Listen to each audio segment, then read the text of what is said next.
પ્રથમ આ બંને સંસ્થાના હોદ્દેદારો અને વિચારકો જેમણે આ આયોજન વિચારીને જે રીતે કર્યું છે એ માટે એકવાર જોરદાર તાળીઓથી એમને અભિનંદન આપું।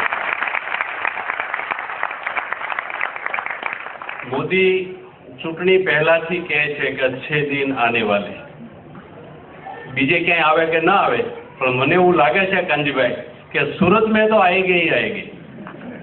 કારણ કે જે દેશના યુવાનો કેવી પ્રવૃત્તિ કરે છે એના ઉપર એ દેશના વિકાસનો આધાર હોય છે। જે દેશના યુવાનો નશા અને અન્ય ખરાબ પ્રવૃત્તિના રવાડે ચડી જતા હોય, સંસ્કૃતિની જેને પરવા ના હોય, વિવેકશીલતા ક્યાંય દેખાતી ના હોય, એ યુવાનો પાસેથી અપેક્ષા શું રાખી શકાય?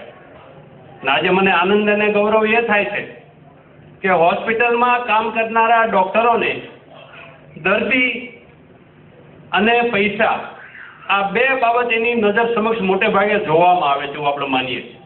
પણ કારકિર્દીની શરૂઆત કરતા આ યુવાનો અને હેપી યુથ ચેરિટેબલના માધ્યમથી પોતાની કારકિર્દી હજુ ડગલા માંડી રહ્યા છે એવા યુવાનને કોઈ એક પ્રવૃત્તિમાં જો તમે સક્રિય નહીં રાખો, સારી પ્રવૃત્તિમાં સક્રિય નહીં રાખો તો નેગેટિવ પ્રવૃત્તિમાં જવાની શક્યતા પૂરેપૂરી છે।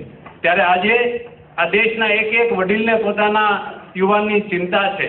ત્યારે अच्छे દિનની જો અપેક્ષા હોય, ડિગ્રીનો નથી, વાંક પોતાનો હોય છે। ઇન્ટરવ્યુમાં સરખો જવાબ નથી આપી શકતા એ યુવાનોને તાલીમ કોણ આપશે? જ્યાં જોબ કરવા જવાની છે ત્યાં શું કરવાનું હોય છે એને કોણ સમજાવશે? આવા યુવાનો જો તૈયાર થાય તો આપણા રોડ, આપણું શહેર, આપણું ગુજરાત અને આપણા દેશનો એક પણ નાગરિક આજે બેરોજગાર રહે એવો પ્રશ્ન નથી। સુરતમાં એવું કહેવાય છે કે 0% બેરોજગારી છે। એનું કારણ શું છે? એમ્પ્લોયમેન્ટ ક્રિએશન ખૂબ સારા પ્રમાણમાં છે। ત્યારે આવા યુવાનો સાથે મળીને જ્યારે કામ કરતા હોય ત્યારે આપણે પણ સૌ એમને સહયોગ આપીએ અને આપ સૌએ સહયોગ આપ્યો છે એટલે તમે અહીં છો। કંઈ ને કંઈ રકમ આપી અને આ ટિકિટ ખરીદે, સાંઈરામભાઈને સાંભળવા હોય તો કાર્યક્રમ તો અવારનવાર થાય છે અને આપણે પૈસા ખર્ચીને જઈ પણ શકીએ છીએ, પણ એ આ ઉદાત્ત ભાવનાથી, સખાવતની ભાવનાથી આપણે કંઈ પણ રકમ આપી અને આ હોલમાં આવ્યા છીએ।